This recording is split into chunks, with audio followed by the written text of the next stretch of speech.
qui marche aujourd'hui en 2024 quand on a un canal lombaire étroit, aussi appelé sténose lombaire. Comme d'habitude, je fais le point sur le sujet en me basant à la fois sur mon expérience de kiné, mais aussi sur les résultats qu'on a dans les études scientifiques publiées à l'international, parce que je trouve que souvent le contenu disponible sur Internet ne s'appuie pas assez sur ces données-là.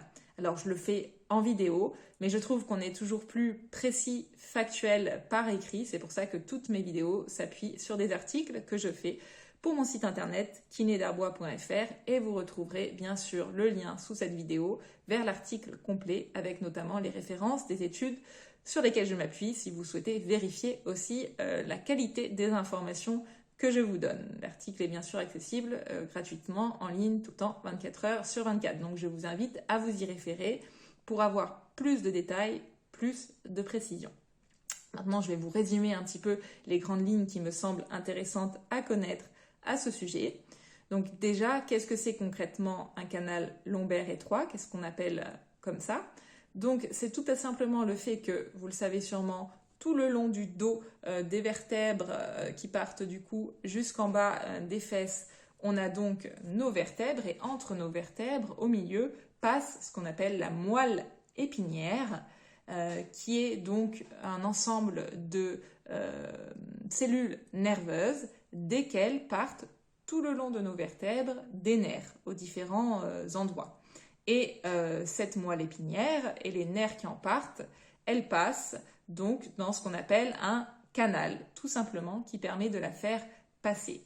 Et quand on parle de canal lombaire étroit, ça veut dire que ce canal dans lequel passe la moelle épinière et les nerfs qui en partent, parfois, il est un peu trop étroit, un peu trop serré au niveau des vertèbres lombaires, puisqu'on parle de canal lombaire étroit. Donc, qu'est-ce que ça peut avoir comme conséquence? Eh bien, parfois, cela peut entraîner une compression de ces fibres nerveuses qui passent à cet endroit-là. Cette compression peut avoir derrière des impacts en termes de douleur, de troubles de la sensibilité, voire de troubles moteurs, de la motricité. Sachez cependant que c'est relativement fréquent d'avoir cette problématique-là, donc on appelle canal lombaire étroit ou sténose spinale. Ce sont deux mots compliqués qui veulent dire la même chose. Sténose, ça veut dire rétrécissement, et spinale, ça veut dire les vertèbres du dos, en gros. Donc c'est la même chose. Et bien finalement, ce syndrome-là, il est assez fréquent parce que si on fait passer des examens, notamment radiologiques, à des personnes au hasard dans la population de plus de 60 ans, il y en a 2 personnes sur 10 qui ont effectivement à la radio visible ou à l'IRM, à l'imagerie en tout cas, ils ont visiblement cette problématique-là sans pour autant avoir des symptômes gênants associés. Donc en soi, le fait d'avoir une sténose spinale ou canal lombaire étroit, c'est pas forcément un signe d'alarmement ou d'anormalité parce qu'une grande partie de la population qui avance en âge l'a. Parce que justement, il y a plusieurs causes possibles à un canal lombaire étroit. Il y a donc tout simplement l'avancée en âge, l'usure notamment de nos vertèbres, de nos muscles, de toutes un peu nos cellules dans les différents tissus qui peut conduire à cela. Il y a parfois aussi certaines pathologies qui peuvent conduire à ça, qu'elles soient neurologiques ou d'ordre oncologique. Des déformations aussi du rachis, donc des problèmes plutôt d'ordre orthopédique, etc. Donc en général, quand on observe à l'examen, suite par exemple à une plainte que vous avez un canal lombaire étroit, on va aussi essayer de chercher la cause explicative. Est-ce que c'est entre guillemets seulement l'usure naturelle et votre génétique en fait qui vous prédisposez de toute façon quoi que vous fassiez à développer ça tôt ou tard, ou est-ce qu'il y a une autre cause qui dans ce cas-là serait traitable, sachant que dans la plupart des cas il n'y a pas de cause autre que l'évolution on va dire naturelle. Donc en fonction de votre tableau clinique, votre médecin vous fera faire ou non des examens complémentaires pour éliminer autre chose. Et une fois donc qu'on est sûr du diagnostic de canal lombaire étroit, et on va prendre le cas le plus classique où il n'y a pas vraiment de cause identifiable sur lesquelles on peut agir, et bien là on peut réfléchir à qu'est-ce qu'on fait? Est-ce qu'on laisse faire l'évolution naturelle et puis comment ça va évoluer si on fait rien de particulier? Ou est-ce qu'on met en place un traitement? Un traitement qui peut être donc médicamenteux, kinésithérapique, activité physique ou parfois, beaucoup plus rarement, chirurgical. Donc je vais développer ces 3 axes maintenant. Alors, première chose, je vais développer donc plus l'axe kiné parce que c'est celui que je connais le mieux. Il faut savoir que tout ce que va pouvoir vous apporter votre kiné, ça ne va pas en fait chercher à réduire ce rétrécissement et donc à augmenter le canal parce que c'est difficile, notamment quand ça survient dans un cas d'usure. L'objectif de la kiné, ça va être de soulager vos symptômes. En fait, que vous ayez moins mal ou que vous ayez une meilleure mobilité ou que vous soyez moins gêné dans vos activités du quotidien malgré l'existence de ce rétrécissement. C'est un point important, je trouve, à avoir en tête. Donc, selon les kinés sur lesquels vous tombez, selon vous, vos envies personnelles et surtout selon l'état de santé que vous êtes à l'aise santé, votre kiné donc, va d'abord vous faire un bilan en vous posant aussi des questions sur vos objectifs. Qu'est-ce que finalement, en quoi ce canal lombaire étroit vous pose problème pour vous proposer un axe de prise en charge plus orienté peut-être sur soulager vos douleurs ou vous permettre de reprendre la réalisation de certains exercices, etc. Les approches sont très différentes selon les kinés sur lesquels vous tombez. Donc, c'est aussi à vous de trouver un kiné qui répond un peu à vos attentes par rapport à ça, en sachant que dans la littérature scientifique internationale, il n'y a pas de preuve très importante en faveur d'un type de prise en charge kiné par rapport à un autre. Donc, c'est pour ça que ça dépend avant tout des gènes que vous décrivez et qu'en fonction de ça, votre kiné va pouvoir tester plus ou moins de choses. Par exemple, si vous êtes gêné pour reprendre certaines activités physiques, ça va plus être une prise en charge axée sur un reconditionnement physique général qui passe par rapport à où vous en êtes à l'instant T, comment reprendre petit à petit un niveau d'activité physique supérieur qui vous permettra de vous doter de muscles et d'une souplesse suffisante pour que malgré l'existence de ce canal lombaire étroit, vous puissiez petit à petit reprendre les activités qui comptent pour vous.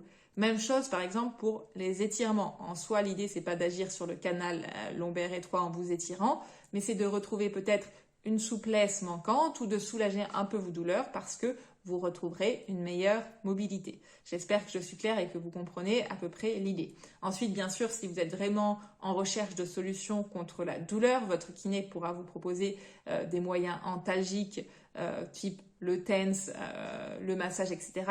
Mais là, on va être sur du soulagement ponctuel, aigu, momentané de la douleur. Et l'idée des kinés aussi, c'est de vous apporter plutôt une prise en charge, on va dire, plus globale pour qu'une fois que vous reveniez à la maison, vous sachiez qu'est-ce que vous pouvez faire pour petit à petit aller vers le mieux par rapport à ça. Donc dans l'article, je développe aussi, si ça vous intéresse, ce qu'on sait des médicaments, notamment des anti-inflammatoires ou des autres types d'antalgiques sur leur efficacité spécifique dans le cadre du canal lombaire étroit, mais je ne vais pas m'y attarder plus en vidéo parce qu'en plus c'est pas mon angle, on va dire, de prédilection puisque je suis kiné de formation initiale. Le dernier point que je voulais aborder, c'est un point qu'on aborde assez souvent avec nos patients quand on est kiné, qui est celui de l'opération du canal lombaire étroit. Parce que parfois, lorsque on n'arrive pas assez bien à se soulager des douleurs, on peut tomber sur des professionnels de santé qui nous suggèrent une opération, qui nous proposent ça. Donc j'aimerais, comme je le fais d'habitude, faire le point sur les données de la littérature scientifique, sur qu'est-ce qu'on sait en fait des suites des opérations, comment évoluent les gens qui sont opérés d'un canal lombaire étroit par rapport à celles qui ne le sont pas, sachant que dans les recommandations internationales, l'opération ne vient jamais en première intention. On privilégie toujours ce qu'on appelle le traitement conservateur, qui est celui que je vous écris, reprendre petit à petit ses activités du quotidien de manière ou non supervisée par un kiné et éventuellement avoir une approche médicamenteuse ou non pour soulager les douleurs. Et on s'arrête là dans l'immense majorité des cas. La chirurgie ne peut être proposée que dans les cas où le traitement conservateur pendant plusieurs mois et l'évolution naturelle n'ont pas été favorables. Donc moi, je vais vous donner les résultats de la seule compilation un peu d'études qu'on a sur le sujet, qui a suivi un peu plus de 600 personnes à qui on avait diagnostiqué un canal lombaire étroit et qui a regardé comment les gens évoluaient avec l'opération versus des gens à peu près identiques sans opération, parce que c'est ça quand même qui est intéressant. Si on regarde que comment évoluent les gens opérés et qu'on ne les compare pas à la population normale, on peut peut-être se rendre compte qu'ils vont mieux, mais que finalement, même non opérés, ils ne seraient pas les mieux. C'est pour ça que c'est toujours intéressant, comme d'ailleurs en rééducation, de comparer, quand on le peut techniquement, méthodologiquement, comment évoluent des gens avec un type de traitement versus sans rien du tout. Donc, que dit cette étude-là? Je vais vous donner les 3 conclusions de l'équipe de recherche, et puis si vous voulez le détail, bien sûr, vous pourrez aller voir dans l'article.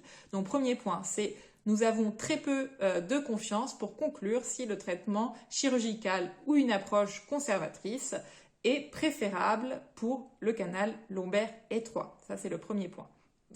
Donc, dit autrement, incertitude trop élevée sur l'efficacité de l'opération par rapport à ne rien faire de particulier.